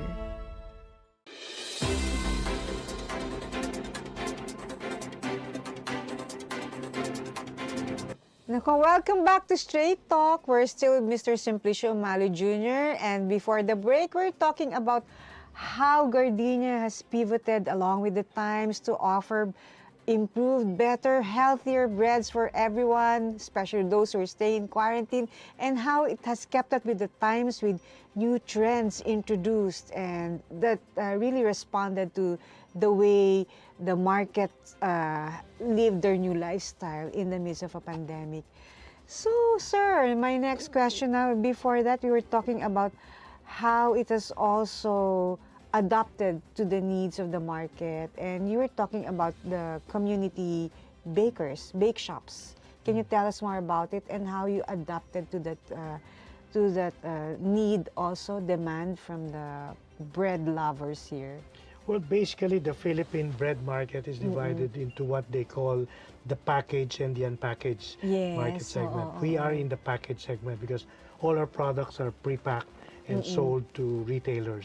And the community bakeries are what we call the unpackaged segment, as well as the artisan bread business, like our Baker's Maison and those that make those artisan products. Now, the community bakeries, they make products like mamon, monay, Spanish bread. Yes, oo. And they were well known for their, what we used to call hot pandesal. Yes. And that you'd buy your hot pandesal from the neighborhood store. we never wanted to compete with that sector. Okay. No, that is in the past that was 60% of the bread market. Now that's down to 40% of the bread market. Not that they shrunk. No, they did not shrink. No, they're actually still growing, but the market on the package sector, because of our entry and our efforts, it grew much faster. So the market was growing. Consumers, more and more consumers are now eating bread, unlike before. In the past, the consumer would have breakfast, kanin yan. Yes, No? heavy Ngayon, eaters. a majority of them eat bread. No, it was 60-40. No, now it is the other way around, 40-60. 60% will now be eating bread. No? Yes, So the community bakeries were very active in supplying right away their community stores, and their products were different. Our products were the fast-selling ones like the loaf bread and the pandesal. Now, they do sell pandesal, but they sell a lot of other products where they make money. On pandesal, they are not making money. On loaf bread, they are also not making money. So, they were trying to grow on that sector. So, what did we do? On our part, we wanted to also serve that market, but this time in a different format, in a packaged way. We started doing it unpackaged, and the problem always, unpackaged in community stores, you know, mga palengke, malangaw. So you always have the problem with the langaw that is all over the place. So we decided, no, we don't want to do that, so we started packing it again. And since we're producing our product centrally in our central bakeries and deliver it to all our stores, we call it the Big Smile stores, wherein we sell the cupcakes, cookies, mamon, monay, ensimada, and things like that. All the classic favorites we of even called Filipinos. the what they call panderegla, we called it secretaria. No, para mas maganda naman pakinggan, ano? We did this innovation and started showing these products in the market, and it's quite interesting how the market responded, but it was hit by the pandemic. No? So many of them closed down. Now it's starting. So we innovated it. Sabi namin, wala nang franchising yan. From now on, it's dealership na lang. You want to sell our products, we will deliver it to you. If you have a sari-sari store, you want to put a corner wherein you are selling Big Smile, we put a signboard for you. It's free. No? So you're also inspiring entrepreneurship, no? Yes. Parang mga those who want to have added income, the households, probably those who just want to get into the business of food or selling breads, no? We do not want to compete with them. We work with them so that they will grow. They will grow their businesses likewise. You know, if the economy grows, more people have money to spend. More people will have money to buy bread, and probably even more expensive bread. And I think it also came at a time na everybody need the job opportunity also, the enterprise opportunity. Yes, in one crisis, what we did, a lot of people got laid off because of the previous economic crisis. What we did, we created an opportunity to give them jobs. We gave them what we call pedicabs. Now, with on the sidecar is a distribution of bread. So in the morning, for morning till lunchtime, they are selling bread house to house, and they could earn as much as 350 to 450 pesos for that half day. In the afternoon, they sell ice cream. So they were earning double than when they were employed. So we created an opportunity. When we opened up the Big Smile channels for the those OFWs who wanted to have a business. So we allowed them to open up these businesses. And we're going to do that again, roll out in the future. So those, instead of their money just being brought here to be spent, they can invest it in putting up, let's say, a bakery, which is, they don't have to have a baker. We deliver the bread to them, pre-packed, ready to sell. So are you saying that anybody can just do it, like with the probably advice, consultation from your group, they can easily put up their own businesses? Yeah, we can talk to them, and we will guide them the so that they pricing can and put all. a small corner of Big Smile. We're rolling this out right now. Good. Now that the pandemic is over, it was declared, even Biden declared in the U.S. the pandemic is over. Yes. No, so now we're seeing the end of the pandemic. Hopefully. So that's good, yeah. So we have to move fast. Yes. So right now, with of course the quarantine levels have been really eased. Where do you see the company from here on? Like maybe in maybe not 10 years, but in 5 years, in 2 to 5 years. Now that we're starting to recover already from the pandemic. Well, we saw a lot of opportunities to introduce newer products. During the pandemic, we had more time to talk via Zoom to consumers, to friends, to find out what is happening now, what are you doing now, how are you, what are your preferences. And then when you do face-to-face, you ask more questions and you find out what has evolved into their preferences. And we find opportunities to introduce more products to them. So in the bread category, there's still a lot more products that we can bring out. So from the much market. more possibilities. Yes. Yes, and also from our current factories, we can retool our factories so that we can produce more variants in the market. We have our own R&D group in the Philippines, and there is an R&D group in our sister companies abroad and even in Australia. We can bring their technologies likewise to the Philippines. Now, in addition to that, we always claim that gardenia is masarap kahit walang palaman. Yes, Once I can attest to that. once I delivered a talk to Unilever sales force, and then I said, ang gardenia masarap kahit walang palaman, you could hear a pin drop in the room because they were selling the palaman, ladies' choice.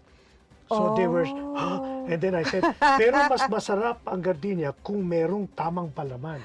Tulad ng ladies' choice, palakpakan sila. Galing. So from that we got inspired, and then we started bringing in our own spread. So we have this in Malaysia. So we brought Delicia hazelnut and Delicia that comes in milky, and we went beyond that because this is a product that is sold in supermarkets. But paano yung sari-sari store? Hindi yan bebenta sa sari-sari store. So, dinevelop namin yung sachets. So, it now comes in a sachet like this na pwedeng ibenta sa sari-sari store. Gusto pa ng consumer ito kasi pwede niyang dalhin, ilagay agad sa tinapay, bitbit niya yung produkto. And pag na-discover namin, in Korea, kinakain nila to. They cut it and then they eat it. Yeah, as a snack na itself by itself. So how attractive is it priced? This is especially for sari-sari store, no? well, it's about 11 to 15 pesos per piece. So it's not that expensive. So ang kape is and about the almost quality 10 also, pesos. no? Yeah, and it's really good. And the packaging, dito lang merong ganitong packaging. Even Delicia from Malaysia is not yet packed like this. So we hope it will become a big success, and so far we're trying to roll it out all over the country. Nako, I'm sure it will. Nako, tingnan mo pa lang and you have the milky flavor and variant. Well, we have the hazelnut flavor. Yeah. This is a favorite of a lot of kids. Yes. And also the milky for those who do not like nuts. Milky. I mean, some people yata they're allergic or ano, so. Yeah, to nuts. Yes, that's a good one. Yeah. Nako, what else have you not thought of? Well, ang dami pa. we're looking at expanding to other businesses. We created a company called Gardenia Trading and Distribution Company. This will allow us to grow in the next 10 years. We bring in products from abroad and we market it here. And when it's selling well, then we can probably put up a factory and produce it here. Like our company in Malaysia launched a noodle brand called Numi. I heard about that. And it's doing very well in Malaysia. Who knows, we might be able to bring it also in the Philippines as a noodle brand. No? And we have this distribution company can bring in a lot of the palaman, which makes our bread tastier because of the right palaman. Yes. So we can bring all of this, and then if that product becomes a success, a hit in the Philippines, we will put up a factory and produce it here and create more employment. Wow, so much things to look forward to from Gardenia Bakery. No, but before we continue talking about these delicious happenings, things that are going for Gardenia, let's pause for a break. Josel Dariaga po. At Maita Basa David. Matapos ang 92 centavos na decrease noong July at August, may increase na 39 centavos ngayong September. 9 pesos and 94 centavos per kilowatt hour ngayon ang overall electricity rate. Dulot ito ng pagtaas ng fuel prices at peso depreciation. Para naman safe kayo mula sa scams na nag-aalok ng bill discounts. Sa Meralco payment channels at official payment partners lang mag-transact. Ngayong typhoon season, Imayin nyo na! Dapat handa. Essentials ang emergency lamps at power banks kagaya nito. Look for 10,000 mAh for phones at 30,000 mAh for tablets. para brownout man, may power ka. At kung mag-brownout, i-report nyo sa amin anytime. Hanggang sa susunod na Meralco Advisory. Introducing the new MGHS.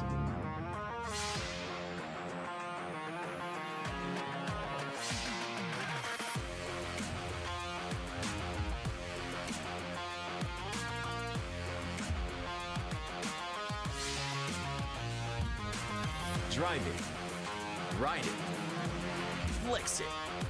Aim higher with the new MGHS.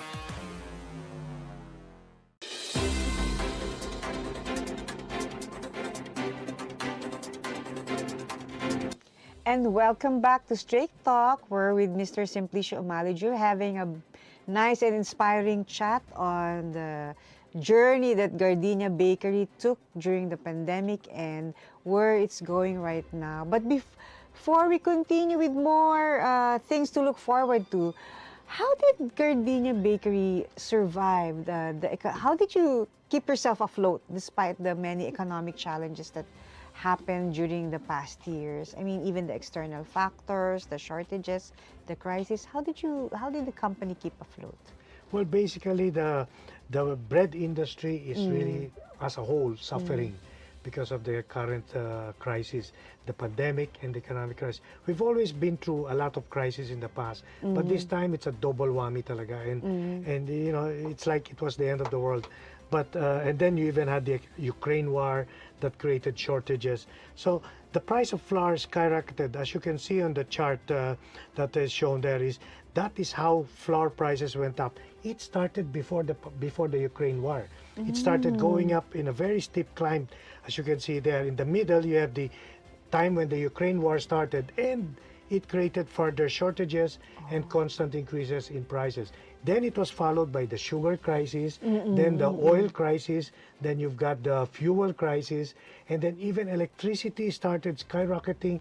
Our electricity cost has more than doubled already, no, and we cannot even know how to survive with the current rates of electricity that we have to pay, because our factory is fully mechanized, and therefore it consumes a lot of electricity, and distribution cost has gone up. How do you do that? Can you pass on all of these prices to the consumer? 100% increase in price of flour and sugar, you cannot pass that on to the consumer. So you can only pass a little bit. So what we did is, as we learned from the past, focus on increasing volume, not reducing volume. Most of our competitors, they started cutting down their volumes because they don't have enough raw materials. So in our case, we bought a lot of raw materials, kept it in our warehouses, enough to cover us for the next few months. No, and so we kept on bringing this in, and at the same time, we were able to buy some raw materials still at the old price, but it could only cover you for a few months. And so what we did was, with this scenario, we tried very hard to increase the volumes, whereas others were cutting down on their volumes. So when we increase the volumes, the market expands and our business expands. And at the end of the pandemic, with your big business, then you can already start growing further. But during the pandemic, you will suffer in terms of the bottom line. No, you will not be profitable, or you will probably have meager profits.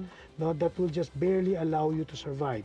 But during this time, with higher volumes, you're able to spread your fixed cost to more volume, and that's how we do it.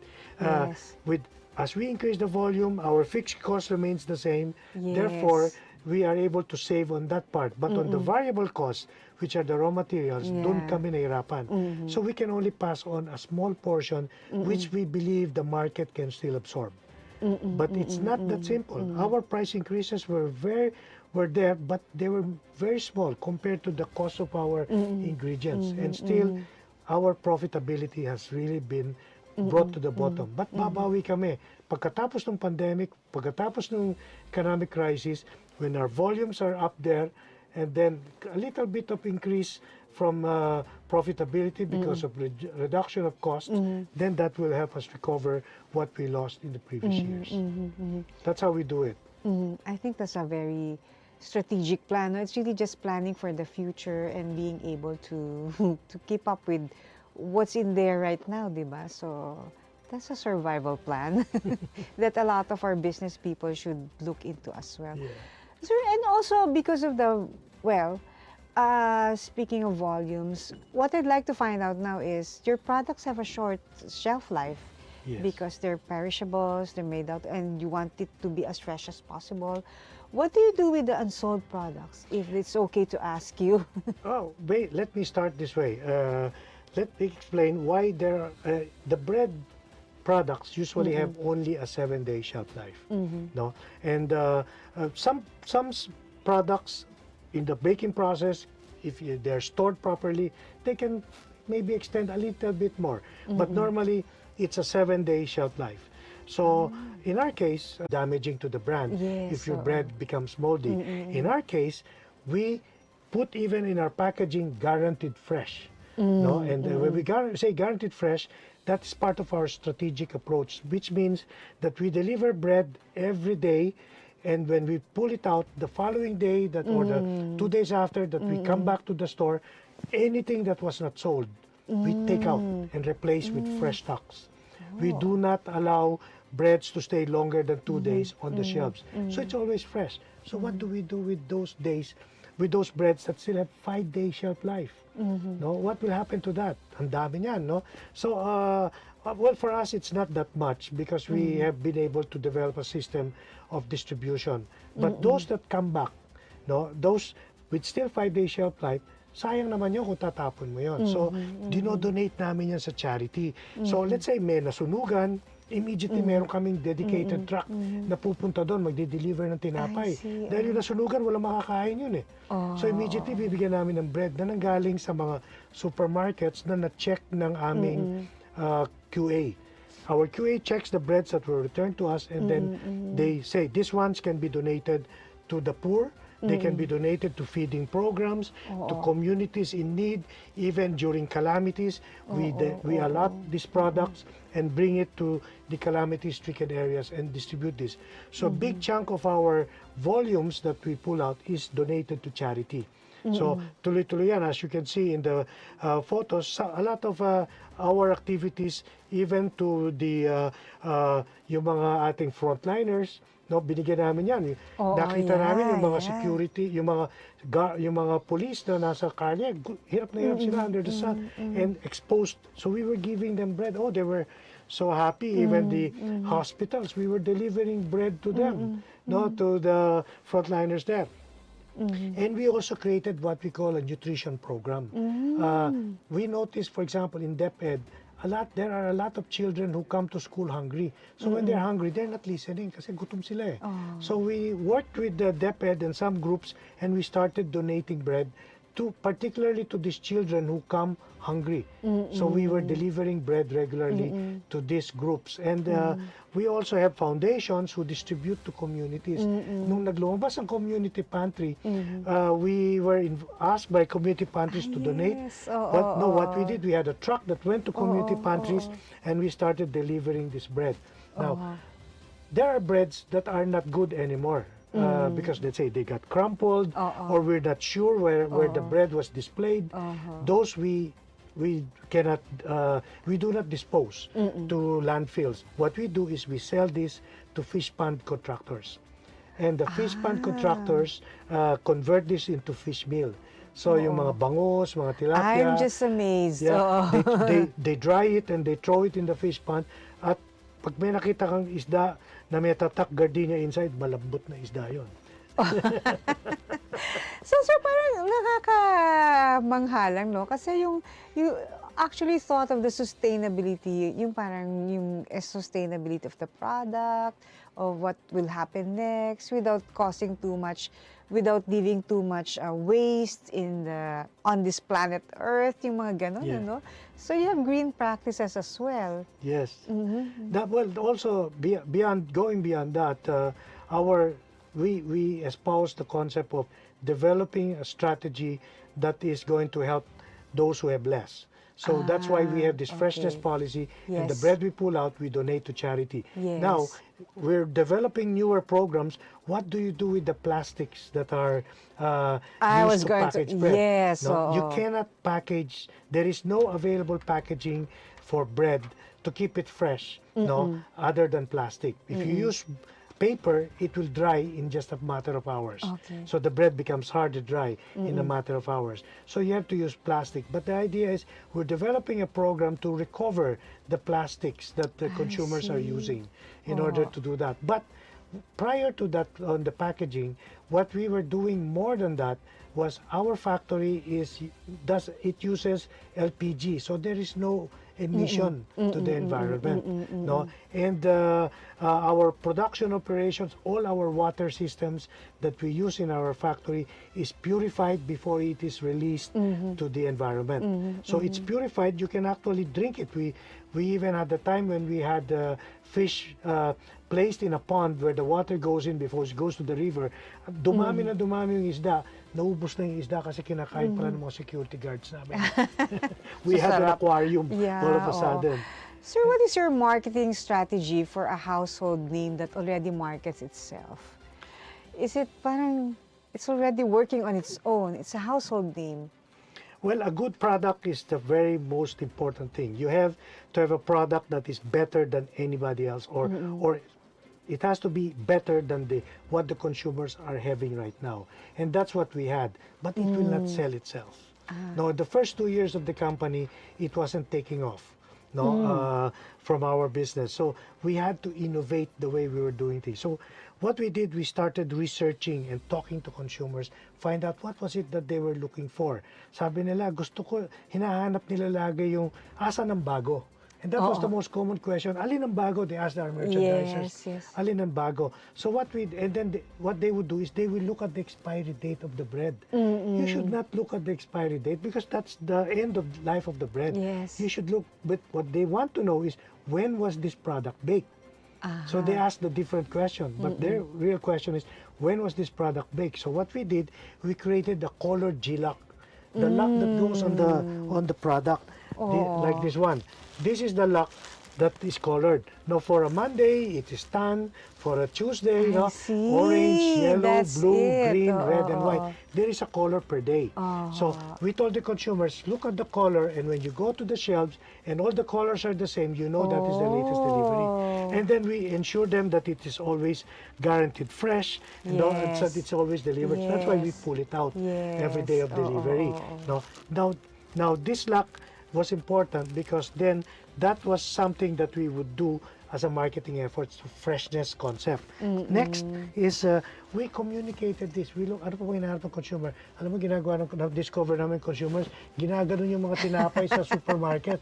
Pagkatapos Sobrang lambot, Tapos pinitpit yung tinapay na ganon, titingin ng ganon, kung merong nakatingin, kung wala nakatingin, iiwanan yung napitpit, kukuha ng katabi. Oh my. So we discovered that. So that's because the packaging was very tight. Nakatayo-tayo siya. So we just simply loosened the packaging. So Simple, it became soft, it bent a bit, And since naka-bent siya, nakita ng consumer, yan malambot. Yan ang bibilin ko. So perception. Hindi na kailangan pitpitin. And there was aroma. So when they pass by the bread section, they smell the bread. Gugutumin ka. You want to buy bread. So these are things, understanding what consumers need and then offering it to them, then they would want it. And at the beginning, consumers buy products not because it is healthy, because they presume it has to be healthy. So vitamins and minerals do not sell. But now, because of the pandemic, it's selling. So we are highlighting more of our vitamins and minerals, and we are the only brand that has folate. And for yung important for women. Yung may pingot, yung mga cleft palate, that's a folate disorder. And when you you try to take your folate as a pregnant woman, Yes. 1 month ka na pregnant, tapos na yung time that you're supposed to take Yes, folate, no? yes. So if you keep eating gardenia bread, you get your dose of folate, you have your vitamins, and then you can do that as a woman. That also helps improve the skin. It also has other wow. benefits, and we have all the other vitamins and minerals on the product, and that's something more. And we still keep developing more products that can provide more support. Like we have the raisins, we have the cranberry, Yeah. and these are things that we added to create a lot of changes. And with our wider range of products, consumers see that it is not just loaf bread or pandesal that we are selling, and all the other products help build the brand name, so consumers like it. In fact, some people were asking, why don't you put gardenia in the brand of milk, or put gardenia as a brand of noodles, or create gardenia as a brand of coffee? Teka muna, sabi namin, that's bread.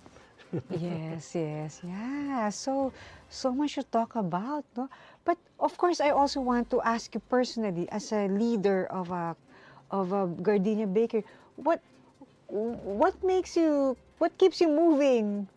With so much innovation happening constantly, despite all the crises and challenges that the industry has faced, what keeps you moving as a leader? Well, basically, So I see all the energy and the excitement of things to come. well, marketing and business management is an exciting job. It's filled with a lot of challenges, a lot of frustrations, and a lot of things that you have to overcome. But then at the end of the year, when you see that despite the crisis you grew, wow, you are motivated. And as you know, month on month that you're still growing, you're doing better, you get motivated to do better. No? And that drives you. The feeling that you are able to innovate, create something new, satisfy consumers, make them happy, and then even the owners of the company get happy because they see what you are able to achieve. We are growing at the rate of 1 billion pesos per annum in our company, and we double our business every 5 years, and we're looking forward to putting in more factories all over the Philippines so that we can flood the market with a lot more gardenia bread, because the per capita consumption of bread in the Philippines is still way, way too low. And Really? our competitor is actually not our bread competitors. We consider our competitor rice. We want to encourage consumers to eat more bread, because bread is full of vitamins and minerals, whereas rice is just carbo. So that way, you know, not only do you increase your business, but you're improving the well-being and health of the Filipino consumer. What about your advice to probably those who are starting their businesses? How can they uplift or elevate their business game as well, the way that Gardenia did? Well, always look at your long-term vision for that you want to achieve. What do you want to do? And then move towards the short-term objectives that you want, and focus on that, and make sure that you develop all the strategies that you can develop to achieve that. Whether it is a personal objective, whether it is an objective that involves work, then you have to work on that. I teach this in the academe because I have a passion for sharing my knowledge and expertise in marketing. I teach in the academe, and I become a lecturer and become a professor to some students. And when I see them successful, I find. So I tell the small businesses, you're small now. Gardenia was small. We were only 187 million on the second year of operation. Yes. Now we are more than 9 billion after over 20 years, no? And you can do it. We did it. You can do it. Everybody can do it. Just stay focused on your long-term direction. Keep gaining continual innovation, not continuous innovation, but continual. Continual means if you've reached this level, you jump again, then go further, keep going up higher and higher, and don't stop. And that would motivate you. Wow. Thank you very much, sir, Mr. Simplicio Umali Jr. I would say that's some amazing bread for thought, not just food for thought. So thank you for joining us today. Maybe before we let you go, can you give us some parting shots naman for our dear Katribo viewers? Well, I hope you all love our gardenia breads and keep consuming more if you like. But rest assured, we will keep developing more products to satisfy you in the future. Good to know, sir. And thank you for joining us today, coming over to the studio, telling us about the wonderful news about the latest products as well, and things to look forward to. Well, thank you mga Katribo for joining us. Watch Straight Talk every Tuesday at 10 a.m. on Daily Tribune's Facebook page and Tribune Now on YouTube. Once again, I'm Francine Marquez, and this is Straight Talk. We would like to thank the following: Araneta, Pag-ibig, SM Supermall, Veteran, Divina Law Offices, ICTSI, Xlog, Globe, Kia, PLDT, Cherry, Tanawan, Prime Homes, RLC, Pure Gold, Meralco, and SM Retail.